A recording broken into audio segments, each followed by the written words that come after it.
Hey, what's up, everybody? It is Uncle Matt here live, Friday night live stream as we do here on the channel tonight. Got a lot to chat about. We have the Tennessee Titans 2023 schedule was released yesterday. We've got Nashville SC taking on DC United tomorrow evening. I just got some general kind of channel updates, things to share as well. Nothing big there, just some general rumblings about the channel there, but let's get right into it. We'll start off with the most recent news, the Tennessee Titans schedule release. It's kind of weird. The NFL started to really blow this kind of out of proportion to a certain extent, releasing the schedule every year, but I mean, everything about the NFL has gotten so like big and over the top now that it's not too terribly surprising that they find a way to like get this stuff on and make a big deal out of it. But the Titans of the teams, that I saw yesterday that released their schedule definitely were the ones that best, killed the way they released the schedule in terms of like the viral video. I'm sure if anybody who follows the Titans or follows NFL has to have seen it by now of the man on the street style interview where they were interviewing random people on Broadway and asking them to identify the teams the Titans were going to be playing next season based on their logo. I can't do it justice. Originally, I was going to read off all the hilarious names that the people came up with, but can't even do it justice, so it wouldn't be justified. Just go to the Titans Twitter account, look up the video release they did. It's pretty funny because they did this one just kind of man on the street style interview for the comedic relief type thing that got like, I think it's probably over like almost 10 million views now. And they had this other one they did that was like the official release video that was like filmed at Robert's Western World with a bunch of celebrity cameos, people that are local to the Nashville area, like my guy Seamus. Don't know how much that one cost to produce, and the one where they just shot it with random people on the street is blowing it out of the water in terms of views. But watch both of them; they're both interesting, both entertaining. It's kind of weird with the schedule because you know well in advance, who the team's going to play next season. So we already know everybody that we're going to play. We already knew which games are going to be home. We knew which games were going to be away. It's more schedule release lets you know when you're going to be playing the teams, if there's any primetime games, things like that. The big one, obviously, and we knew this one was coming at least to a certain degree. We knew the Titans were going to be one of the teams playing a European game next year. They're playing in London. We found out that that game will be October. Golly, my vision is going bad. Or this picture that I pulled up of the schedule is just like itty bitty tiny to read. It's like October 15th is the date. They're playing the Ravens in London, so that'll be a fun game. Really should be.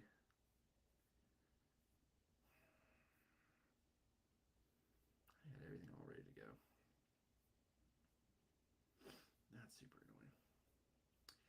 annoying. Anyway, in London, October 15th, that's kind of the big notable game on the schedule in terms of, big stuff. We didn't get a whole lot of primetime games for this season.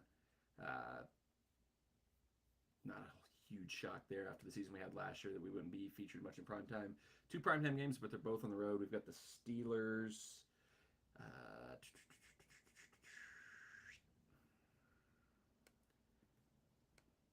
Steelers is one of them on like Monday Night. Who's it on? Packers? Something like that? I don't know. But to me, like the big thing for the schedule is all the home games are at noon. I'm kind of okay with that. The last couple of years going to the, primetime games are always fun because you get the exposure and you get to go to there's a lot more pomp and circumstance to those, but it's easier to go to the games on Sundays when it's just, Uh, Noon kickoff, just go get it done with. You're home by like 4 or 5 o'clock. Go out, do something that evening. Always a little bit better in my opinion on that. All right, I think I finally got the schedule pulled up in front of me. All right, so we've got season opener. Titans go to the New Orleans Saints September the 10th. That was one game because I really been wanting for the last few years to do a road game for the Titans. I've probably said that 100 times on the channel and just never found the right game, the right situation to pull the trigger on. Looking before they released the schedule, New Orleans was one that certainly stuck out as a fun road game to go to, just to go to New Orleans, and everything. Don't know if I can make that work that time of year. September 10th is kind of a busy time for me work-wise. Still would be a fun one to go to. Next week, the Chargers come to town. Then we've got the Browns. The Bengals come to town. Couple games. The one, obviously, the London game is kind of like the dream road game to go to for sure, 100%. Like if there's one road game on the schedule I can go to, it would definitely be the London game just to get to go to London again. I haven't been since like 2011.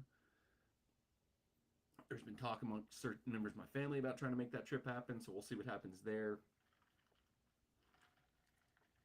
But outside of that, there's two games in a row that I kind of like pinpointed as either one of these would be interesting to go to for an away day, and that's November 12th at the Buccaneers, November 19th at the Jaguars. If you know me, you kind of know why I would circle those two particular dates. It's because Tampa Bay, Jacksonville are both reasonable, not too terribly bad shots away from Orlando, so could go down there for a Titans game, then shoot over to Orlando, or do Orlando first, then shoot over to whichever city. The Jaguars one is honestly the one I'm looking at with the most intent, because I believe, if my dates are correct, that's going to be the week before Thanksgiving. And I usually have the entire week off of work for Thanksgiving. So it would work out pretty good to go down to Jacksonville for that Sunday, November 19th. Spend a few extra days down in Florida, go up to Orlando for a few days, come back for Thanksgiving with the family and everything. That one's kind of caught my eye a little bit. I'm going to keep an eye on that one. Like I said, there's been talk in my family about maybe trying to put together the London trip to see the Titans play the Ravens on October 15th. I do have some work conflicts around that time, but I might be able to figure some things out and be able to make it happen. We'll see if we do get to go to any of those games. Obviously, that's something that I would document on the channel, so stay tuned, see what happens. Richard in the chat said, I just got home from watching my Blue Jays beat your Braves. Sorry. Yeah, the Braves had a pretty good start, but hit a rough patch with two best starters both getting injured, being out for a little stretch of time now with Kyle Wright and Max Fried. I know Strider started out the game pretty well. I don't know what happened after because we went out to dinner tonight. Justin and I went to Rock and Roll Sushi. It's a chain here. I don't know if it's like a bigger chain that's around or if it's just like a local Tennessee thing, but there's several around the Middle Tennessee area. And it's pretty solid, pretty good sushi. It's, I think, it's like most things. If it's a chain, it's never going to be as good as like your kind of hole in the wall mom and pop sushi restaurant. But like for a chain sushi restaurant, it's pretty solid, good vibes. Like they kind of theme it to like rock and roll, and they've got like good music playing and stuff like that. But anyway, that's why I didn't watch much of the Braves game after the first like 2 innings, so we went out to eat. I did see Richard. I followed him on Twitter, and he had a some funny posts about an annoying fan behind him at the game. I'm glad she eventually left, and you got to have a little bit of peace there at the game. Titans aren't playing the Bills. No, since we finished second in the division, we play all the second place teams from the other divisions, with the exception, I think you usually play like one division in its entirety. And I think this season, looking at our schedule, I think we play the entirety of the AFC North. And then the rest of the schedule, we just play the teams that also finished in second from last season. Yeah, but one thing I wanted to do with the schedule, and this is a stupid thing to do just because we really don't even know what the team's going to look like still. There's a chance that Brian Tannehill's not going to be on the roster. There's a chance Derrick Henry's not going to be on the roster. Kevin Byard's still in flex. We have to figure out something with the wide receiver. No way we can go into the season with the wide receivers we have. I mean, they're just literally every like chart that comes out ranks us as having the worst wide receiver core in the NFL. Unless we're just like full on tanking, which doesn't make a whole lot of sense. I don't know why we would tank. Why we would trade up to draft Will Levis if we were tanking too. I don't know. There's a lot of confusion with Titans now. I'm going to go through the schedule game by game and give my way too early predictions on who's which game in the matchup. And weirdly, it almost feels like I don't know if they were tanking or if they were kind of slow playing or kind of doing a slow reset, that maybe they made a mistake in that regard, because a lot of like the little like statistics and things I've seen coming out like making the schedule say we have one of the easier schedules in the NFL going into next year. So for us to be kind of in a reboot, reset, rebuild mode with that easy of a schedule, maybe not be the best thing in the world. But that also might be a reason to say, hey, let's just rip the band-aid off this Will Levis thing. Let's throw him into the fire. We've got the easiest schedule we could possibly ever have. If ever you're going to throw a rookie in there, let's do it now. I don't know. We'll see what happens. Like I said, there's no telling what's going to happen with this team. It's way too early. But let's predict what's going to happen in each and every game for the 2023 season. First up, September 10th, the Titans travel to New Orleans to take on the Saints. I think the Saints aren't very good. I mean, but like this, every time I say that, I'm going to have to come back to the fact that we're not very good either. So, you know, they bring back Jameis Winston. They seem to have not been able to really figure out how to take the next step forward from like the Drew Brees, Sean Payton era. They seem to be in kind of like a weird limbo there. I don't think their coach is very good. I don't have a lot of faith in him, and I think that's the one thing I come back to is I still have a lot of faith in Vrabel, even though there's been a little bit of wonkiness last year. I would think we win that game, but a lot of that has to do with, is it Tannehill? Are we rolling with kind of the veteran group still? Or have we fully ripped the Band-Aid off and we're going with the young ones? Because if Will Levis is starting that game, that completely changes it. But I'm going to go off the roster we have today, still having Derrick Henry, still having Ryan Tannehill. I would guess that if we have our veteran lineup, that kind of still kind of core still in place, we win that game, start the season 1-0 against the Saints, break like the 9-game losing streak we finished last season on, which desperately need to do. So week 1, Titans win, Titans 1-0. Next week, Chargers come to town. I think we beat the Chargers last year. It was one of our like last few wins of the season, but by and large, they've been a boogeyman team for us, like throughout the entire history of the Titans. Like the whole time Phillip Rivers was there, it didn't matter if we were good, it didn't matter if we were bad, it didn't matter if they were a little bit down.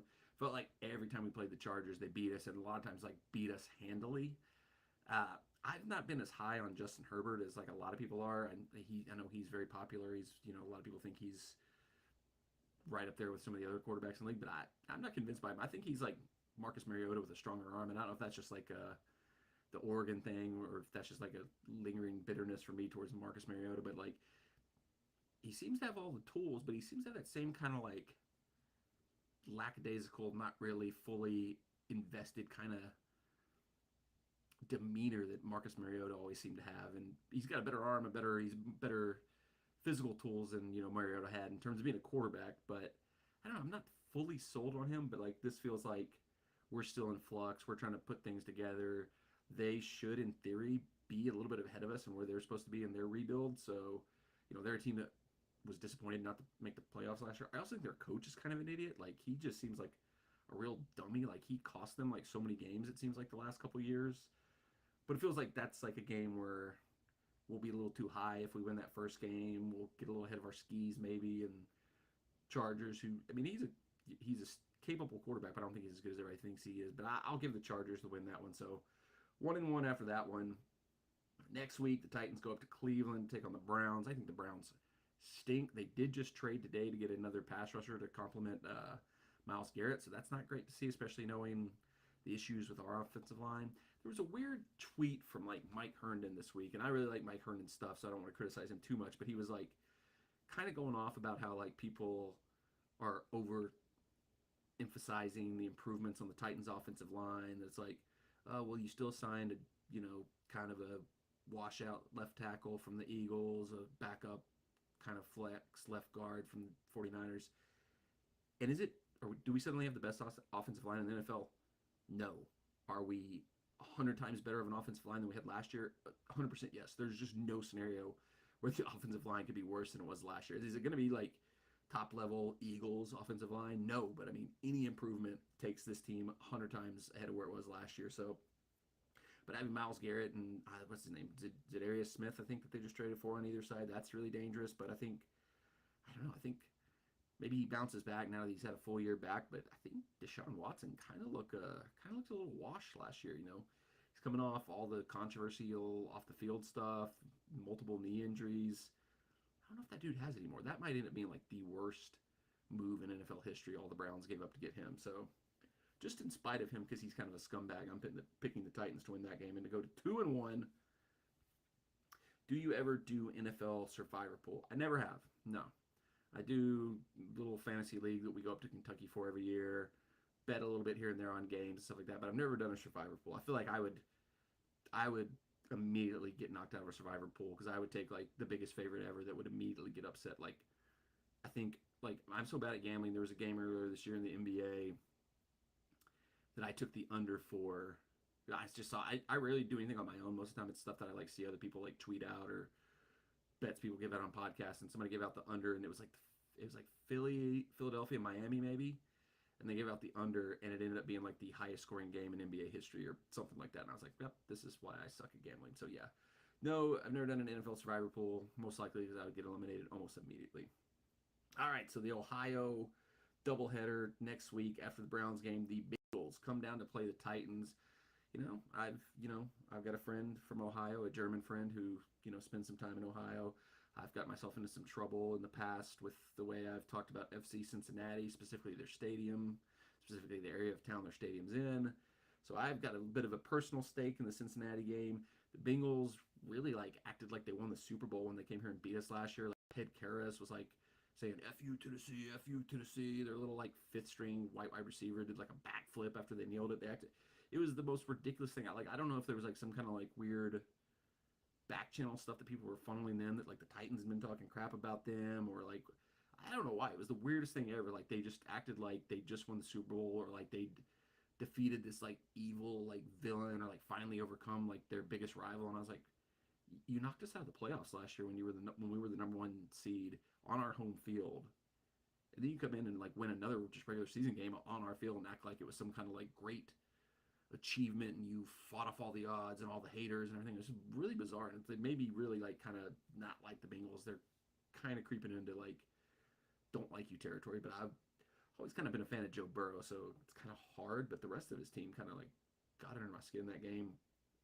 I think they're still going to be head and shoulders better than the Titans next year. I mean, just because there's a chance the Titans are going to be one of the worst teams in the league. I'm probably going to end up picking us to win 10 or 9 games, but the realistic thing is we'll probably be one of the worst teams in the league, but would be surprised if we could beat the Bengals in that situation there. So I give it to the Bengals. That takes us to 2-2.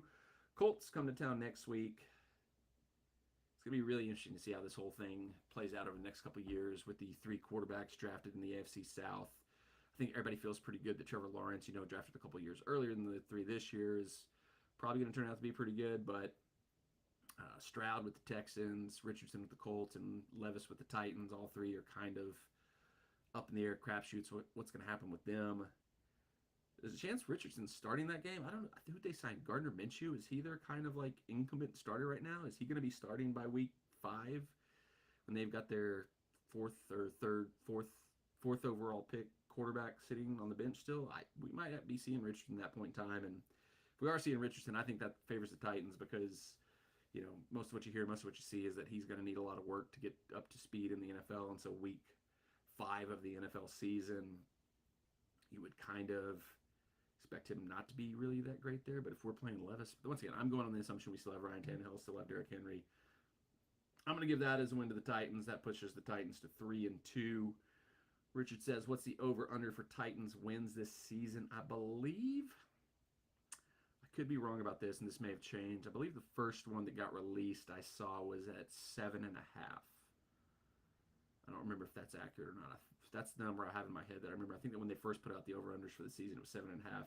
That may have changed. These may have all flipped now that the actual schedule's out. They may have adjusted them since post-draft. They may have been adjusted too. But I think when the first over-unders got released, it was 7.5, and that feels about right because I think the way they've kept most of the, maybe not most, but some of the key players in place and added a few complementary pieces.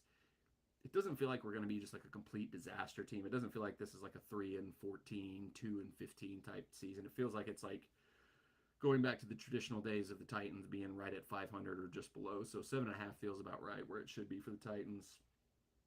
For 3-2, then we go Ravens, Titans, London. Ravens, should be much better than us talent-wise, but the London of it all is a big, wrench in the plans. Yeah, I don't really know how that's going to impact either team. I'll just give it to the Ravens because they're probably better on paper than us. So you would think they would be able to go over there and win. But the whole flux of traveling across the country and not really being sure how that's going to impact them. One thing's going to be really interesting for the London games this year. Jaguars are playing 2 games in a row in London.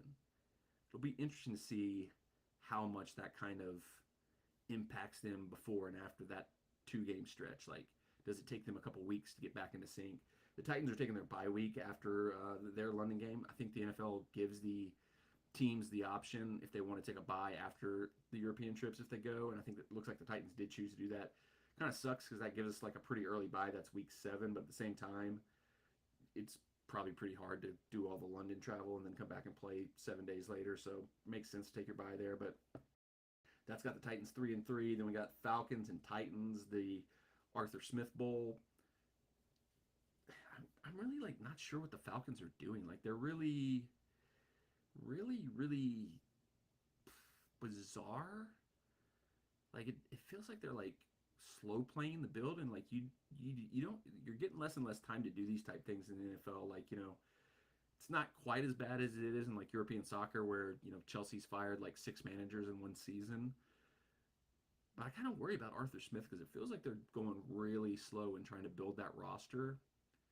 And I'm kind of worried he's going to run out of time because they, unless Desmond Ritter's like just a diamond in the rough or something like that, they don't have a quarterback. The receivers are like right in the same range as ours in terms of quality. Got Kyle, the tight end, Kyle Pitts, but he didn't have that great of a rookie season.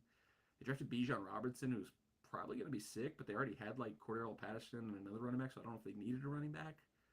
I'm going to give the Titans a win here because the Falcons seem to be, I don't know, a weird spot. Avaholic 96 says, how do you feel about the Titans getting a stadium with the roof? I like football better when the elements are a factor. Yeah, I mean, the traditionalist in me does agree. It's football should be played on grass, outdoors. But I like the, idea behind the stadium where it's more about giving us a venue here in Nashville that can host big events year round because we're growing so much as a city that we're starting to get in contention for, bigger events than we used to be in the contention for. Like, 10 years ago, SummerSlam would have never in a million years come to Nashville, especially like for a stadium show. But now we've grown so much as a city that we're getting bigger events like that. We're getting just tons of stuff. Like there's been talk for us to get a college football playoff game, but those big events are more and more wanting to only go to enclosed venues, especially if they're in like times of the year where the weather could be a factor.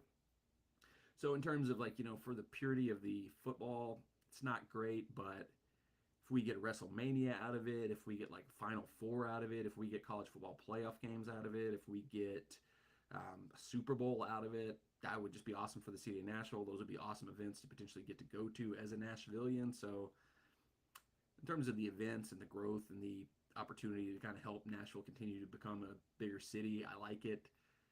Would, in terms of football, kind of prefer to still be in kind of a traditional stadium. But I would also say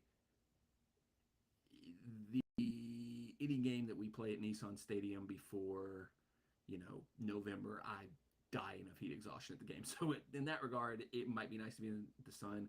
That's kind of our own fault. Like my family's season tickets are on the side of the stadium that the sun just beats down on.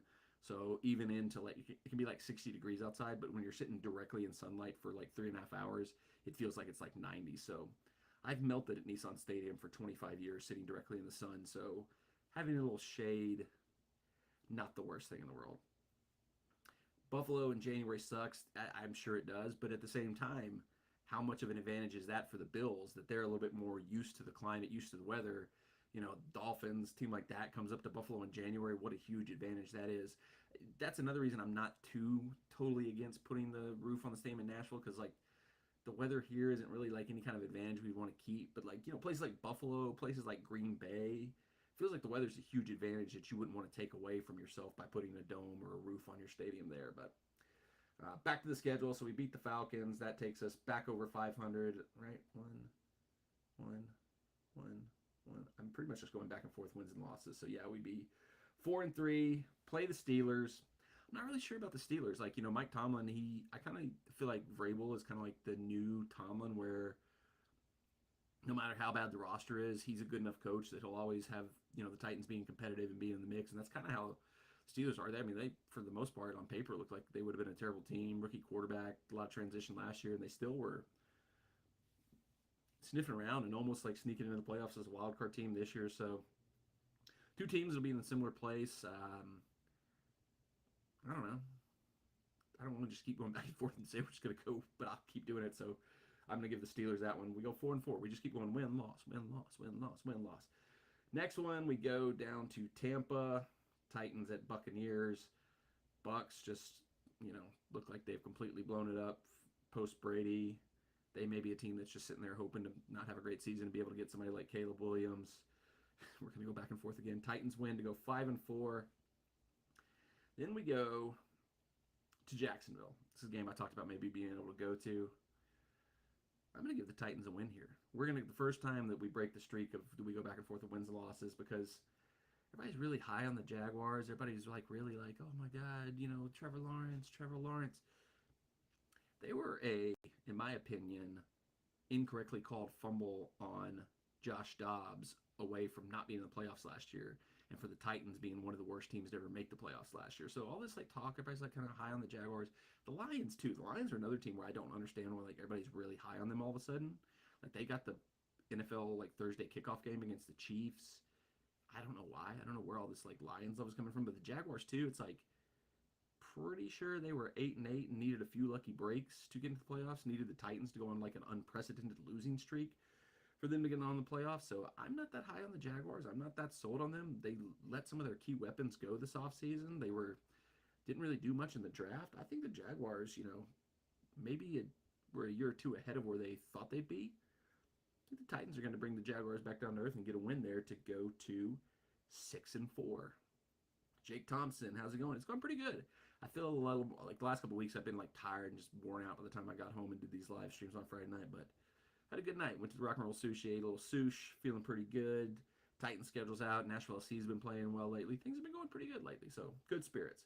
All right, so we got the Titans at 6-4. After the Jaguars, we go to the Panthers. Another team, like, now I'm starting to see what people said, that the Titans have a really easy schedule, because the Panthers are, fully on rebuilding, new coach, Frank Reich, who has not had the best track record against Mike Vrabel. Rookie quarterback, he seems like he's the best, tool-wise of any of the quarterbacks, but he's really small. Doesn't really have any weapons because they traded away DJ Moore to be able to get him. I think the Panthers are going to have a kind of bumpy season. Titans are kind of on a roll at this point. I think I've called them to have 2 straight wins. Let's make it 3. The Titans get to 7-4 with a win over the Carolina Panthers. Next week, December 3rd, the Colts come to town. Colts still struggling. They haven't quite got it back together yet. Titans get another win, sweep the season series. We've been pretty good against the Colts. Ever since Pat McAfee talked crap about the Titans at the draft that was here in Nashville, the Titans have been on a pretty good hot streak against the Colts. So the Titans moved to 8-4. Now I feel like this is the worst prediction ever. There's no if we're 8-4 at any point this season, I would just like be shocked. All right, then we go to the Dolphins. Dolphins are interesting because they feel like a team that's like should be a Super Bowl contender with some of the talent they brought in. Jalen Ramsey. They've got awesome wide receivers. Got a lot of good players on defense. What's the guy's name? Dude, they traded defensive lineman they got from the Broncos in the trade last year. God, I can't think of what his name is. He's got the same last name as like a good offensive player from a few years back. Whatever. They seem like they have a Super Bowl roster, but the kind of Tua of it all, like, not only can he stay on the field with all his concussions, but is he even good when he's on the field? Kind of puts them in a weird spot, but I feel like they should be better than the Titans. So the winning streak ends. Titans fall to 8-5, losing to the Dolphins. Jake says, awesome. I'm a Nashville SC Jaguars fan, but I saw you at the stadium a while ago. Huge fan of your content. Thanks, Jake. Appreciate it. Nashville SC Jaguars fan. That's a interesting combination. I'd be interested to know how you ended up a part of those two fan bases. All right, so where are we at? Titans are 8-5 after losing to the Dolphins. Texans come to town. Texans, I was pretty impressed with like what they did in the draft initially, but the more like I thought about it, the more I saw how much they gave up to get back up to get Will Anderson, who, everybody says he's a really good player, but that he's not necessarily a give up 2 first-round draft picks for type player. So it kind of feels like the Texans kind of Texaned it again. But I mean, if CJ Stroud turns out to be good, that solves a lot of problems. But that's a big question. Is he going to turn out to be good? once again, I'm going on the assumption that we're still playing Ryan Tannehill. So if we got Tannehill, Derrick Henry going against these rookie quarterbacks who are still trying to figure it out, I favor us in that regard. Titans win, go to 9-5 on the season. Unreal, unbelievable. Seahawks come to town next week. I would heavily favor the Seahawks in this game, except, that long trip from the Pacific Northwest to Nashville can be a little wonky, but it used to be like almost a guarantee. If a team went from East Coast to West Coast, you would almost pick the team that had to travel to lose. But it feels like with modern technology and stuff, like that's not becoming as big of an issue. Like people are able to adjust to the long road trips more. Teams are doing that thing sometimes where like a lot of times the NFL will schedule you 2 straight games on the East Coast if you're from the West Coast, so teams will stay over for a week to kind of negate some of that. So that doesn't seem to be a huge issue. That's gonna be Christmas Eve at noon. Cool day, cool game day. Should be a fun Christmas Eve. But I think the Seahawks win, spoil Christmas. The Seahawks are going to ruin our Christmas. 9-6. Then we've got on New Year's Eve. Oh my God, we got a New Year's Eve game? Christmas Eve and New Year's Eve. I missed that somehow when I was first looking through the schedule. Wow. Texans come to town. Once again, I think the Texans are still going to be a bit of a mess this season. Another win for the Titans. 10-6. I've got the Titans at 10-6. Going into, once again, second year in a row, season finale, Jacksonville. This time Jacksonville comes to Tennessee. We went down there for the finale last year. Jacksonville Jaguars at the Tennessee Titans. I was on the road. Where was I at? Where was I at that one? Because I was watching that in a hotel room. Was it in Memphis? Was I in Orlando? I was in Orlando. That was when I was down there for the marathon, the Disney World Marathon. That's what it was. Doi. Last game of the season, Titans get their revenge, beat the Jaguars, finish the season. I'm laughing because this sounds insane to say it out loud. 11-6 probably means we win the division and we're going to the playoffs. That is ridiculous. That is the stupidest prediction I could have made. Can't fathom there's any. I'd have to go back through it. I'm sure I was overly favoring us in a few games because there's no way we go in 11-6. But that's our official prediction based on the initial schedule release. Titans 11-6. Book it. Take it to your bookie. Jake says, haha, I was born in Jacksonville and moved to Nashville around 7 years ago. Fair point. That's cool. I've always lived here, so I'm just stuck with all the Nashville teams and the misery they put us through. I wish I had like a little few extra ties to be able to jump around and be, maybe find a team. I do have the Braves, since we don't have a baseball team here. I've been a Braves fan since I was a kid, so I do get to kind of cheat and be a Braves fan. Maybe bet the over 7.5 wins. Yeah, based on my prediction, that seems like a pretty safe bet because my prediction, I ended up having them 11 wins. That's like 3.5 clear, but I don't know how we get there. I don't know how I just predicted us to win 11 games. That's absolutely insane. 8 or 9, I wouldn't be surprised. 11 seems insane. Although, as I was going through it, our schedule is a lot easier. And I do see why everybody says we have a very easy schedule. Because, Bengals, are they the only playoff team we play? I guess Bucks, but they lost Brady, so, they're a completely different team than they were last year. Dolphins were in the playoffs, I think. Seahawks were in the playoffs. Jaguars. I forgot Jaguars in the playoffs. But still, of the teams that you would consider to be, kind of top-tier contenders, really, no offense to Jake, the Jaguars fan, but I really think the Bengals are, the only, I guess Ravens could kind of be considered that, but I don't know. They seem a little inconsistent, and, if Lamar even stays on the field type thing. It's a relatively easy schedule. 11 wins seems insane, though. I probably should have predicted 11 wins. 8 to 9 seems like a safer bet. Are you a Grizzly fan? Does that count as Nashville? I follow the Grizzlies lightly. If I was going to say I had an NBA team, it would be the Grizzlies, but I don't follow basketball as closely as I follow football and soccer and stuff like that. So I support the Grizzlies, but I'm not a diehard, watch every game type fan of the Grizzlies. I follow their scores. I keep up with them. I watched a handful of the playoff games when I was able to watch them because this time of year I'm reffing a lot at night, so I don't get to watch a whole lot of weeknight stuff. So I watch it here and there with the Grizzlies, but I'm not a diehard, follow them very closely fan. It's been cool to see them be a pretty good team the last couple of years, have a legit star and John Morant be there. There was a few years they were pretty good, but they kind of were a mishmash of role players and journeymen those years for the most part. So to see them be pretty good and have a legit superstar is pretty cool. I hope they can turn that into more success over the last couple of years. I think the last couple seasons, this is me outsider, more kind of casual fan perspective, seems like they've ended in disappointment. Like they were the second seed in the Western Conference this season and lost in the first round. So I'm sure that's, not what they were really hoping for in regards to that. But, I think they've set up themselves to be pretty successful over the next couple of years, and hopefully they can keep building on it. I mean, obviously, John Moran had some off the court trouble this season, so hopefully, he seemed to have bounced back from it and kind of gotten himself on the right track now. So hopefully, we'll see. I follow him casually. There was a couple times I've been down to Memphis, like I've gone down there and ref some soccer tournaments, and I've always wanted to like go to a Grizzlies game, but it seems like every time I've gone down there for a tournament, it's been a weekend where the Grizzlies were out of town. So it's just this, my schedule's never worked out to where I could go see a game down there, but it's something I want to do for sure. Oh, all right, so we went through the Titan schedule. Quick thoughts on the Nashville SC DC United match tomorrow. Obviously, Nashville SC is in a pretty good run of form right now.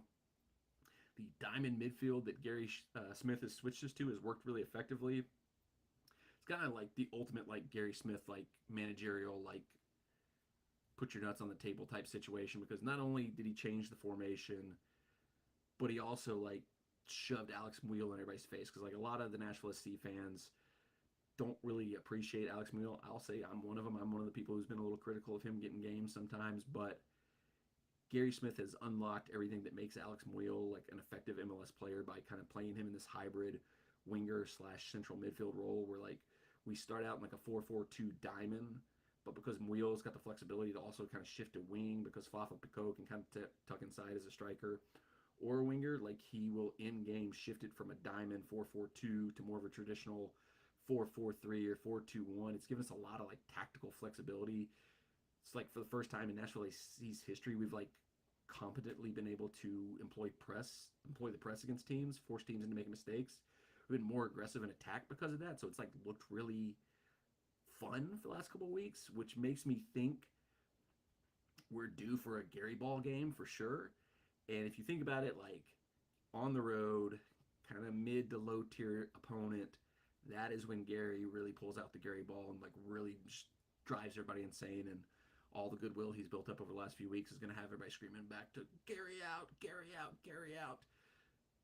On paper, you look at the DC United Nashville SC matchup, you think it should be 3 points a win for Nashville SC, but like I just said, it also has that kind of recipe that's tended to be the game that bites us in the butt from time to time, where Gary overthinks it and it's like, yeah, it's an away match against a tough team. I think we need to just like sit back, lads, and make sure we don't give up too much, and then we don't attack enough. We give up a stupid like set piece goal, and then we're chasing the game and never getting to rhythm for it.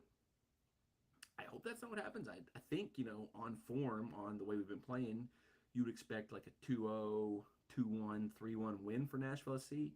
But like I said, this also has the feeling of like a Gary Ball trap game where they could just sneak up and get a 1-0 win over us or a 1-1 draw. So who's to say? I'm excited to see us play against Wayne Rooney. I'm a United fan, so a lot of love for Wayne. Hey, and I will say one of the benefits of Apple TV Plus, I did not have any clue that Christian Benteke played for DC United until like 2 or 3 weeks ago. I was watching the little MLS wrap-up show, and they were going through the highlights, and they're like, here's a goal, Christian Benteke scored for DC United. And I was like, when did Christian Benteke come to DC United? So Apple TV is doing its job and helping me learn more about the MLS and learn more about the teams we're playing, because I, in a million years, never would have told you that Christian Benteke is on DC United, but he is. And he's the exact type of player that could like poach a cheap goal on a set piece or something like that and put us in a bad spot. So form says 2-0 win for Nashville. Brain and our history with these type of games tells me like 1-0, 1-1 draw, 1-0 loss, 1-1 draw. Hope not. Hope it continues to be the fun, high-flying Nashville we've been seeing lately. It's been just awesome to see Fafa Picault getting all the goals, like him playing as like a kind of hybrid winger striker, tucking in and getting goals. Hani's firing on all cylinders. Schaffelberg coming off the bench has been insane. But like I said, all that's really good. But a Gary Ball game is coming, and it could be tomorrow. So just use your brain to figure out which of my brains is right. Is it the brain that says in form we should win 2-0, or is it the brain that says it's going to be a Gary Ball game, we're going to lose 1-0? I don't know. All right, wrapping up, a couple quick updates, stuff coming up on the channel next week. I think I've got everything mapped up. Stream if I've got enough planned out, sharing kind of what's coming up next week on the channel. So here's what I've tentatively got planned for next week's schedule. Tomorrow we've got Saturday. Oh yeah, was it tomorrow Saturday? Yeah, Saturday we got Saturday. Everybody's favorite day of the week. Sunday. Actually, I don't have anything on the schedule for Sunday yet. I gotta figure out something for Sunday's vlog. I got a few unedited things in the can. I might throw one of those together and put that out Sunday. I don't know yet. Monday, we're going to keep going with the Marvel Mondays. That's going to be going for at least the next couple of weeks. I got like 2 or 3 ideas to do some more MCU Marvel-centric videos. So everybody's favorite thing, Marvel Monday. It's going to roll on for another 2 or 3 weeks. I think Monday, I'm going to watch Black Panther this weekend. That's the last movie from Phase 4 that I haven't watched yet. So then I'll be able to go back through and do like a full updated ranking of all the movies through the end of Phase 4. I still have to watch Ant-Man to get caught up on Phase 5. So I think that's planned for Monday. Tuesday, I think we'll do our usual cookie review. Wednesday, I just got an iPhone 14 Plus. I've been filming a lot of like test stuff on that. I'm going to put the test footage together into a vlog and put that out on Wednesday, I think. Then Thursday, we'll have a Nashville SC live game day vlog. Not live, a Nashville SC game day vlog because Nashville SC has a midweek match Wednesday on the 17th. So the video from that match will come out Thursday the 18th. Next Friday, we'll be live again. The next Saturday, it'll be another Saturday. So that's what's coming up on the channel. And then we're starting to get into the end of May, into June, so summer stuff. So a lot of fun stuff coming up. A lot of concerts. I got like 3 or 4 concerts lined up for this summer. Some travel, obviously. A lot of fun stuff. The channel is going to keep rolling. I'm going to have fun making the videos. I don't know how entertaining they're always going to be, but I always have fun making them. So hopefully everybody who watches enjoys watching them. But more to come. Stay tuned. If you're not already, make sure you're subscribed with the bell turned on for notifications. Thanks for tuning in into our Friday night live stream. More to come, and as always, I'm probably going to stop doing this soon because it's just getting cheesy at this point, and that was just cheesy. To say that it's cheesy because there's like a joke in there about Taco Bell being cheesy. I'll see you at Taco Bell.